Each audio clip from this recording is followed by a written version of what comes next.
How can an episode that is this much of a mess be written by Neil Gaiman? Seriously.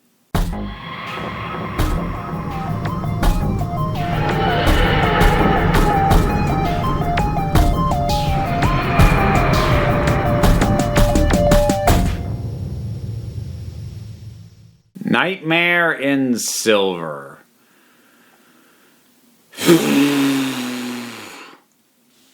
I really don't like this episode. I think, in some ways, I think I'm actually gentler on it now than I was first time I saw it, because I already know I don't like it. Whereas first time I saw it, I was like, Neil Gaiman, and he's writing the Cybermen. Awesome! And then I saw it, and oh my god, it so is not. I don't want to blame too much of this on Gaiman, though. I feel like there's at least a couple of key factors that caused this to fail badly that were outside of his control. And maybe just because I like him as a writer a lot that I want a reason to give the guy a pass. But let's start with the first thing that I suspect Gaiman had no control over. Angie and Artie. These kids serve no narrative purpose whatsoever, contribute nothing. Gaiman does not seem at all comfortable writing kids of this age. Their dialogue is not natural. Angie especially is trying to be the disaffected teenager. She's just freaking annoying. Unimpressed with everything. Like, I can't charge my phone. Oh my god. And I'm not going to say that it's unrealistic that, like, I could never imagine a teenager doing that. I could. That's why you don't take one. Oh, if there's ever an argument to be had against the idea of there ever being a child companion, which I see floated every now and then, I think it's the fact that consistently the writers on this show, Gaiman or anybody else, are not very good at writing kids. 9 times out of 10 at best. These two are really, really annoying, and they're useless, and the narrative is in no way benefited by their presence, and they make no meaningful contribution. They don't help logistically. There's not involved thematically. I say that, I'm not even sure there are really themes going on in this damn thing, so that might be moot anyway. They just add nothing. So they're starting out as neutral, and then they're really annoying. So that's a negative. They should go.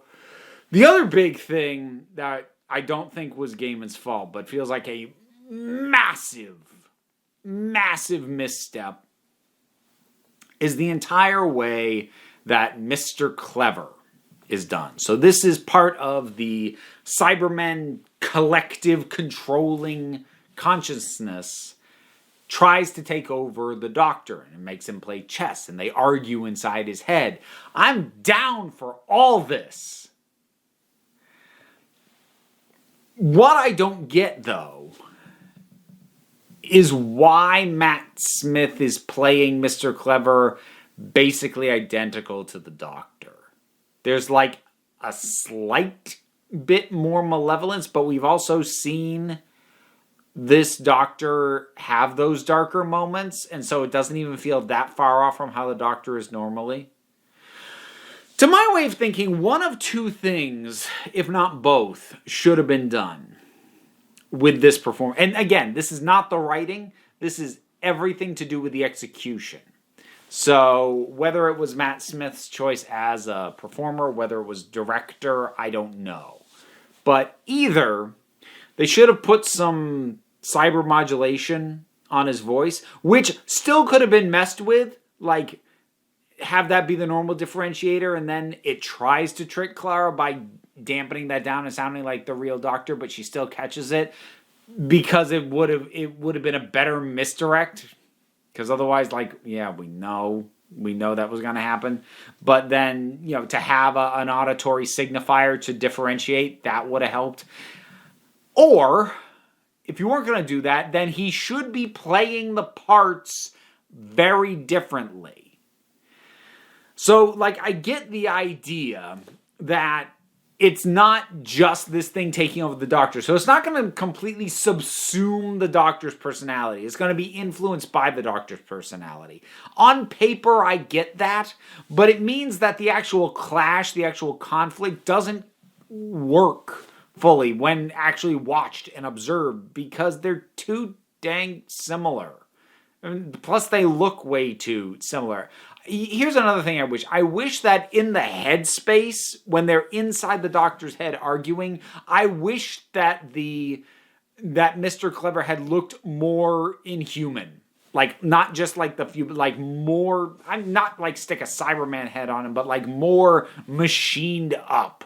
Like it's a pure representation of what he views himself as, which would be less like the Doctor and more like a Cyberman.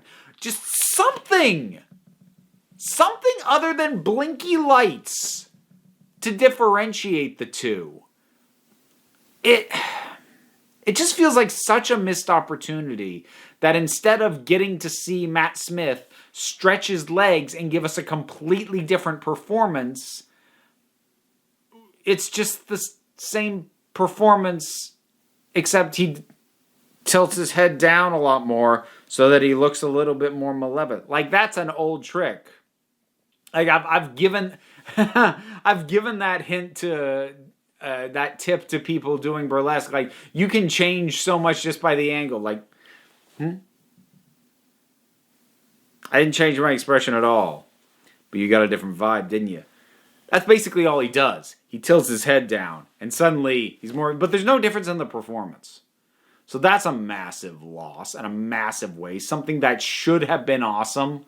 The Doctor facing off against a cybernetic version of himself should have been amazing, and it's not.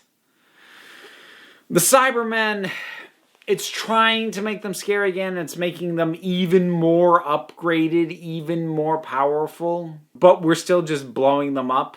See, again, I like on paper this idea of these things are so dangerous. If there is even one and we can't find it quickly, we blow up the planet because that's the safer thing to do. That's you telling me something very scary, but then what you're showing me is a slight redesign, but they still stomp around like they always have, and we can still blow them up. Yes, until they upgrade, which I guess makes them more like the Borg now. Although it could be argued that the Borg were kind of ripped off from the Cybermen in the first place, so fair play to that, I suppose. Warwick Davis? It was nice to have him along. I like Warwick Davis in general. And it's not... I kind of feel nice that he didn't have to be slathered in prosthetics for this one. He just got to be there like, hey, good on ya.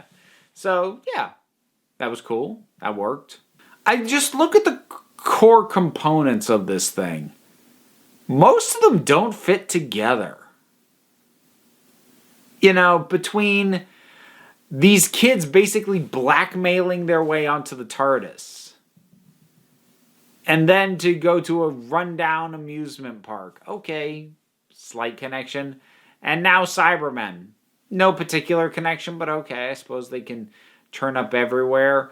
And now the Doctor is being taken over. Okay, well that feels like a plot that should be more fleshed out and really kind of be the whole thing. Why were we dallying about with these kids before? Oh, now there's a Cybermen army invasion. Well, hang on, we were dealing with just this thing of it taking over the Doctor's mind. That's plenty threat. Why do we need a whole freaking army? Oh, also this guy turns out to be the Emperor. Wait a minute, why do we even need an Emperor in this story?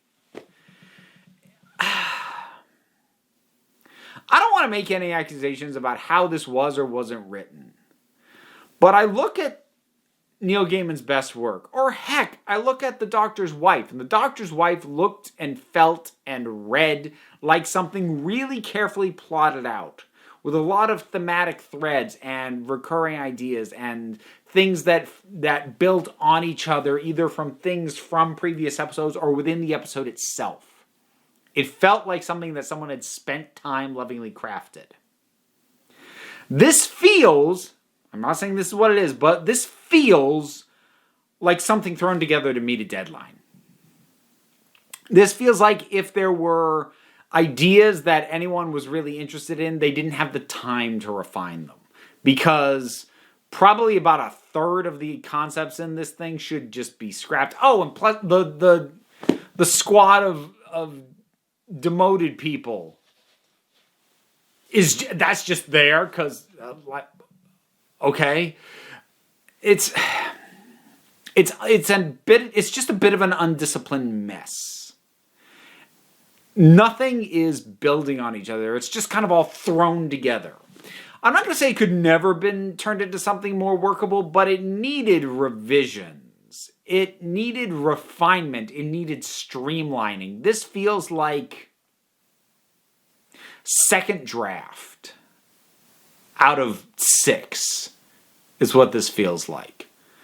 Where like you did your first draft where you don't even worry about everything making sense. You just get it all down. Then you do your second draft where you tie up the logistics. And then from there, you start really refining and really taking the cleaver to it and being sure, no, that's not necessary. Beef this up. I feel like those steps never happened. They just did a second draft. They filmed the second draft of the script. That's what this thing feels like. And from a writer this good, it just is really disappointing. And like I said, a waste of an opportunity in a number of areas. I really don't like this episode. I'm not even sure it's as bad as some of the worst stuff out there. It just personally frustrates the ever-loving hell out of me.